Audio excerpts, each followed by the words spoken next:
Welcome to Real Gardens. Well, it's been a funny old summer. One minute it's boiling hot and then it's freezing cold and we've had pouring rain and yet below the surface of the soil it's bone dry. But as gardeners, there's nothing we can do but accept it and deal with it, which is certainly what our Real Gardeners have found this week. This week, Anne-Marie is pulling rank in the Cotswolds. Are you trying to tell me how to lay gravel? You haven't got any MyPegs down, no hardcore. And Carol Klein is going back to her roots in Devon. It looks lovely and wild. Yeah, well, you're a wild woman.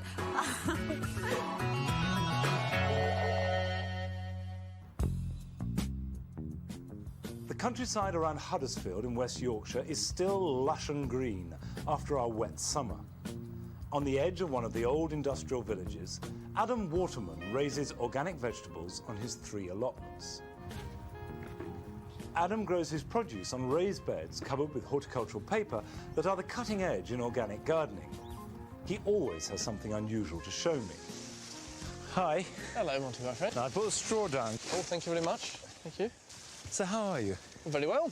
You? I'm fine, yeah. Why are you tying those up? Well, they're starting to get to a size where I don't really want the wind to start taking out the tubers. They'll knock them away. But I thought the whole point of Jerusalem artichokes was to absorb the wind and act as a windbreak. It'll still act as a windbreak, but I think they could look quite nice as well. I never grow them to eat because they're so flatulent. A night in with the boys. You wouldn't want a night in with me after Jerusalem artichokes, but they look very healthy, don't they? Yeah, they're nice-looking plants. They were left over. When I last saw Adam's allotment in July, many of his plants were behind, but now they seem to be catching up. The kale and broccoli are branching out. The artichokes are ready to eat, and the potatoes are in full bloom.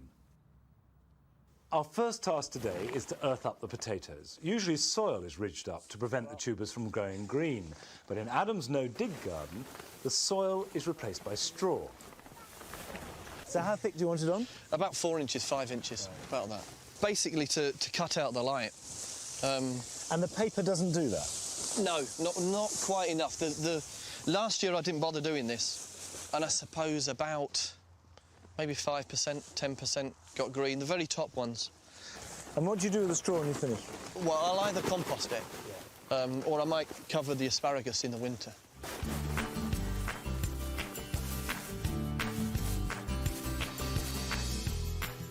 Adam's experiments don't stop with his potatoes. In his polytunnel, he's growing rare varieties of vegetables, some of them on the brink of extinction. Now, why have you got me grovelling down here, looking at these scrawny melons? They're scrawny. They're lovely little classic heritage melons, these. These are green nutmeg melons. Right. And then I have Blenheim orange over there. Okay. And I don't want them to cross-pollinate, which they would do if I left them to insects to fertilise. OK, so you've just got 2 of them you're growing, yeah, just 2. I only got 3 seeds. And really? Just that few? Yeah, so I'm down to 2 plants. OK, so they're very precious. They're very precious to me, yeah. So that's why I hand-pollinate them. All right. Yeah.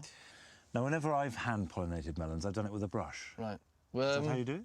No, I don't. All I do is identify the male flower. This is a male. Yeah. This is a female with the fruit at the back. And if it's not a female, it must be a male? Yeah, exactly. OK. So all you do is you pull off a male flower. Yeah.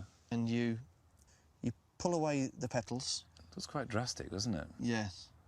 And you get the male part of the flower there. Right, so you're just revealing the pollen sacs in there, and you insert it into the female. OK. There you go. All right. And how will you know when it's pollinated it? Because the actual fruit will carry on swelling. So if it doesn't pollinate, it doesn't swell? Exactly, because the fruit will simply drop off. And why are you so interested in this heritage seed business? Plenty of people protect tigers. Now, if people don't protect these kind of heritage plants, then they will go extinct. And other benefits are, I think they taste a bit better, some of them. I think a lot of them are more ornamental. And a lot of them display a way of getting out of pest attacks that a lot of modern crops don't. Adam is a member of the Heritage Seed Library, which aims to protect vegetable varieties that would otherwise disappear, partly because EC regulations restrict the range of seeds on sale. Volunteers like Adam, along with Prince Charles, are seed guardians who grow and look after some of the heritage varieties, like this rare kind of bean. Mr. Bounds pea bean, bean pea. Right. And all I do is monitor its growth. I monitor how long it takes to flower, I monitor how many seeds will come off it, and then I collect them all up and send them off to Henry Doubleday. They're trying to develop a gene bank of organically raised plants. And do you have to send all the seeds back to them, or do you allowed to keep as many as you like? I'll keep a couple of dozen for myself. And you're allowed to do that? I think so. I think so. It's good enough payment, isn't it? You could send some to me. I'll send some to you, Monty. Don't you worry about that. Seed guardians are required to keep detailed logs with photographs, recording exactly how much work is involved in caring for each variety. Adam and I are making a special trip to take his records to the Seed Library, which are based at the Henry Doubleday Research Association near Coventry. This is the place. No, I have a timesheet for a seed search thing, and I have Uncle Bert's purple kale for you. Hey. This is paradise. This is paradise. The Heritage Seed Library stocks seeds from over 700 old varieties which are no longer commercially available. Members receive a limited amount of seed for free and can swap them with other enthusiasts. In the HDRA polytunnels, dozens of varieties of heritage vegetables are grown for seed. So all these different beans, Yeah, it is and tomatoes, extraordinary. peppers. What seems to be extraordinary to me is that they look identical, even though we know the fruit and everything else is going to be quite different. Yeah. Oh, early Warwick. Now, I recognise these from the catalogue. 1890 they were from a seed company that's no longer in production, so you can't get these. The beans are dual purpose. They can be dried or eaten fresh. They're coloured. That would hit me. I would have them. It obviously has hit you, because Yes, you know all those facts. yes. You're waiting, aren't you? I am. I'll be ticking these ones off. Right. It's like being a kid in a sweet shop. Is it? Yeah. Now this one is completely different. Yeah. It's Sort of lovely, isn't it? bleached bones of plants. I know these leeks fantastic. Because if you had lettuce like this, you'd be really annoyed with yourself. But if you collected the seed, you'd be completely made up. Certainly this has inspired me to keep my own vegetable seeds, Right. because we keep a lot of flower seeds. Right, and you can become a guardian. Because I've noticed a bean there. Don's Delight. Broad bean. I like Go raw on. beans. Go on, Monty, you can do it. We'll see.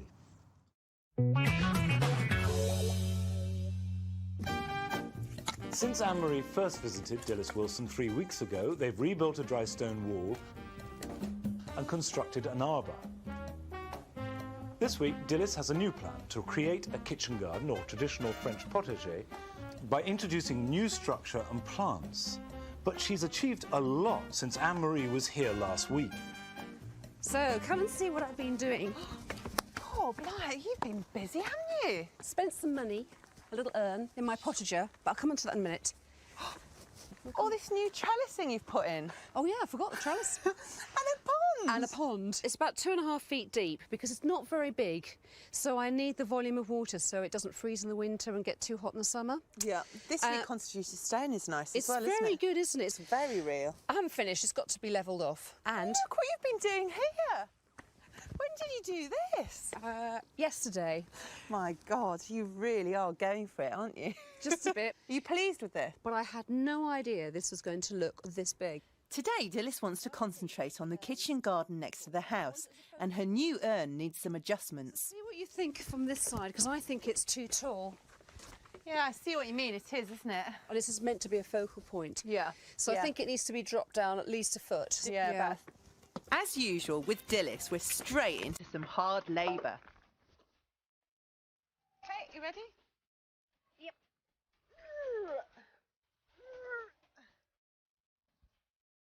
You can dig a bit faster than that, can't you?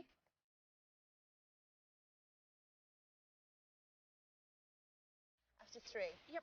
1, 2, 3. What? Getting the position and level of a large garden ornament right is essential. If the urn is badly positioned, it could upset the symmetry of the whole garden. Brilliant. Well, that's pretty much sunk it.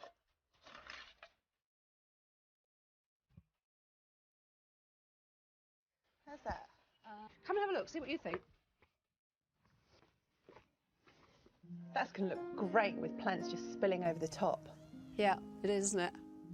With the urn repositioned, Dilys is keen to show me her new plan for the kitchen garden, based on a French potager, where both flowers and vegetables are grown side by side, usually in a formal design.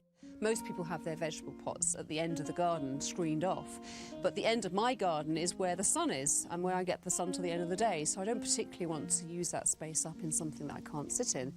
And I've got the kitchen right here, so it makes the most logical sense to actually put a vegetable patch here, but I don't particularly want it to be unattractive. It's got to be beautiful to look at, so a posture seems the obvious answer. You do get quite a lot of sun here as well, certainly enough to grow some fruit and vegetables with as well. Oh, yeah.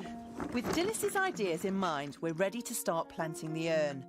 Putting stones in the bottom improves drainage and reduces the amount of compost needed. A sprinkling of fish blood and bone will give the plants a good start. And instead of flowers, Dilys has chosen strawberries. I think this is an excellent idea. Well, it's a bit different, isn't it? A bit funky. It's nice, and you see this? This has got a runner coming out of it, and the runners will just flop over the side of the pot.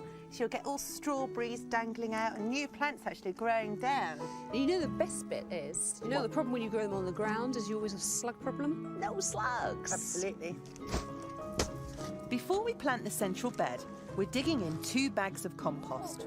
I can hear the soil going, mmm. Dilys has chosen to grow a varied selection of salad crops, herbs and flowers, all of which will grow very fast at this time of the year. I love these dahlias. They just make me giggle. They're immensely fashionable again now. How about the flowers going near the urn? Well, I think we should use that lettuce in a row around the outside because it'll be easier to crop then. You can cut the young leaves off and it'll sprout back up about 5 times over the season. We want it to be fairly random, but I just think that'll look really nice. Yeah, let's go for that. Dahlias first then. Quite tight. The thing is with this bed is you can change it all the time. Okay, let's get these in, so otherwise they'll dry out. Well, this should be very good for anybody who's into feng shui. All this herbs near my back door and everything. Really? I didn't know you were into feng shui. Of a little bit. Herbs are meant to be good because they're healing and they have tranquil qualities and all that kind of stuff.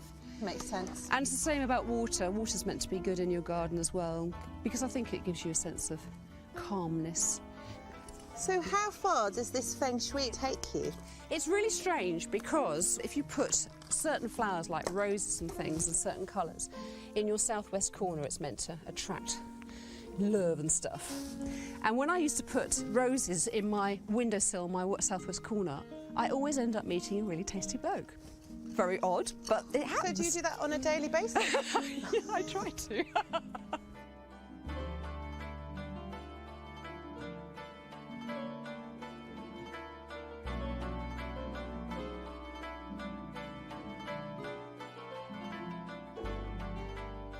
Is that it? You think this is finished, don't you? Yeah. I got another job for you. What? How are your muscles feeling? Come with me. To cover the bare earth around the completed potager bed, Dilys has chosen Newbury gravel. The flinty browns, greys and whites will complement the sandy colours of the Cotswold stone walls. I reckon it needs to be about an inch. Much more. You trying to tell me how to lay gravel? You haven't got any MyPex down? No hardcore? I don't know. I think we should go and have a look from upstairs. Do you? Yep.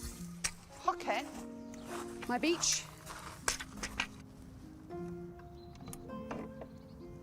It's funny, now you've got sun plants in, you're just itching to get more, aren't you, Yeah. actually? And that's a real oasis in amongst all of that gravel. Well, aren't you pleased that you're not going to be here later this week when I do the rest of the gravel around the pond? Too right.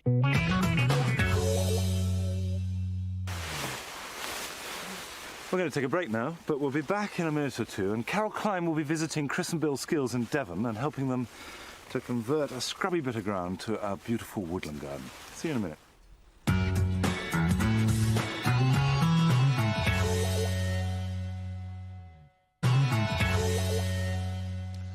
Welcome back. Now, it's high time that you were propagating your strawberries, if you haven't done so already, because they're putting out runners all the time, and these are perfect plants for next year. Get a 3-inch pot and fill it to the brim with a nice loose compost that the roots can establish in. It doesn't have to be very rich, because they're not going to be there for long.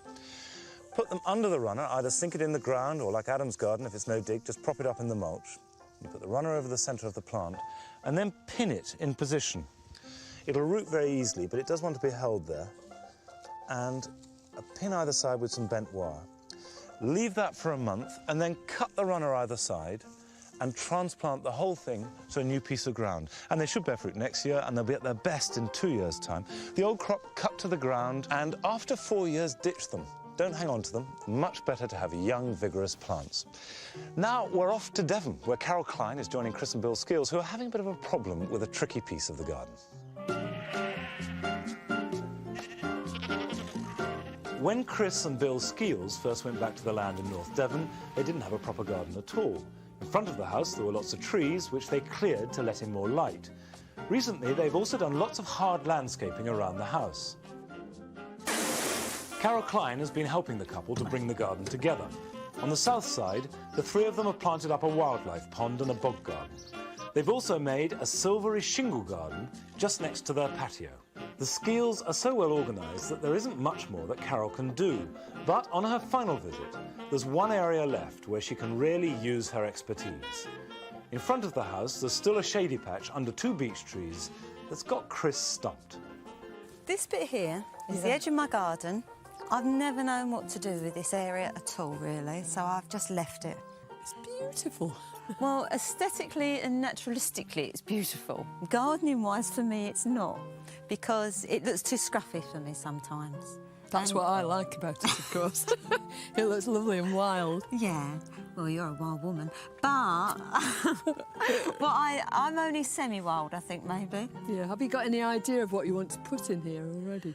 I'd like some evergreens. I've got some rhododendrons. We've prepared a bed, and I've got some wild plants that I've kept from other parts of the garden. And I thought then that with some of the shrubs that I've got, I could mix it all up and have a nice combination. What do you think? I think the whole point about most of the wild things is that they really would prefer this kind of area, you know? Oh. In the roots of trees. I mean, that's where they grow, that's where they come from. That is a real surprise, because I thought that under this beech tree here was so dry. I mean, I know there's things growing there, but I actually wouldn't have put anything there expecting it to live. Well, let's see how we get on. I think some of these would be perfect under there. So you're going to have your ornamental bit there and your wildy bit under the tree. Where shall we start? Please. I know where you want to start. Can we? Because there's quite a lot to do there, isn't it? Yeah. And I'm dying to investigate these boxes and see what's in them. You do that, but it's got a bit chilly. I'm going to go and get the cardies. All right. Chris has kept some wildflower plants and bulbs in trays while they've been waiting for a home. Before they go into the ground, they need dividing, and I'm starting with some primroses. I feel like a camper. Oh, look at this. Gardening in comfort. A little bit of comfort. There you go. Colour coordinated too. But of course. Thanks, Chris. You've got hundreds and hundreds of little primroses in here. I knew you'd be excited. Yeah, it's good, isn't it? I mean, initially it looks like just one clump, but just look at all this new growth. And each one of those is going to make a separate plant. And it's just the right time of year to divide them too. Shall I just tip this right out? Oh, do you want to put it on here and then we won't lose anything? Hang on. Ready? Steady. Go. It's a gorgeous business off. Sorry. That's okay. Rough old business gardening, isn't it? You read this in the books, don't you? And you, when you actually do it for the first few times, you think, oh, I'm going to ruin it, I'm going to tear it to pieces. And it actually is good for the plant, isn't it? Yeah. You've got to be rough to be kind. So would you leave those roots as long as that, then? No, I think it's really important to trim them down a bit, because if you bung that into a hole, it's bound to go round and round and round, and those roots are never, ever going to take hold. But if you trim them to about the sort of length of your palm, you'll encourage the growth then of new little fibrous roots, and this time they'll go straight into the ground that they've got. Give it a kick-start, won't it? So what about I trim and you carry on with that hard job? Yeah, that sounds a fair deployment of labour. There you go. Thank you.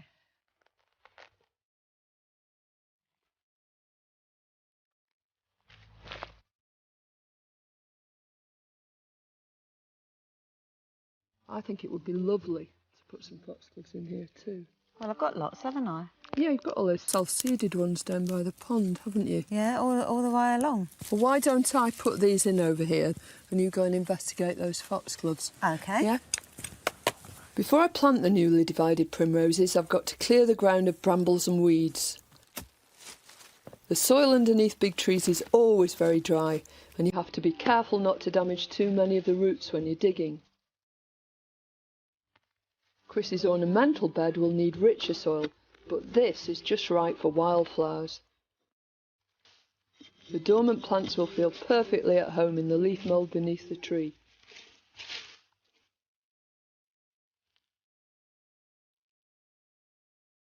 Foxgloves have seeded themselves all over Chris's garden.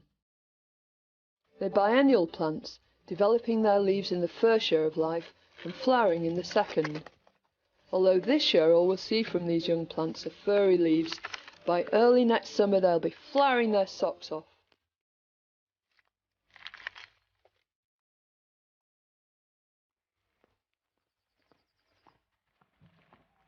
Haven't you planted them yet? Yes, I have, but you can hardly see them. Your foxgloves are good, though. These look magnificent, don't they? But they've got to be planted straight away because they were in the clay and there's hardly any mud with them. Look, they're really bare. Yeah, but they've got those fine fibrous roots. And this soil is so shallow, they'll just spread out, I'm sure. I could see that when I was digging them up in the bank. They really sort of spread out. Yeah, that's what most woodland plants do. You know, nearly everything lives in the top sort of inch or two of the soil because there isn't any more. Too much competition from tree roots. What's in those boxes? Is it bluebells? Yeah, when we had trees here that we had to take down, these were all living quite naturally underneath them. Right. And I know that you're not supposed to leave them out the ground, these bluebells. You're supposed to plant them instantly if you do have to move them. So put them in these mushroom boxes so that they could be in the earth. And so I knew where they were. Right, exactly. So you kept track on them. Yeah. But they'd look marvellous under here, wouldn't they? Mm. Oh, look at the bulbs. We can just fling them around and plant them wherever they fall. They land. Yeah. I mean, both the bluebells, the foxgloves and the primroses will seed around anyway. I'm beginning to see that this could look nice. Could.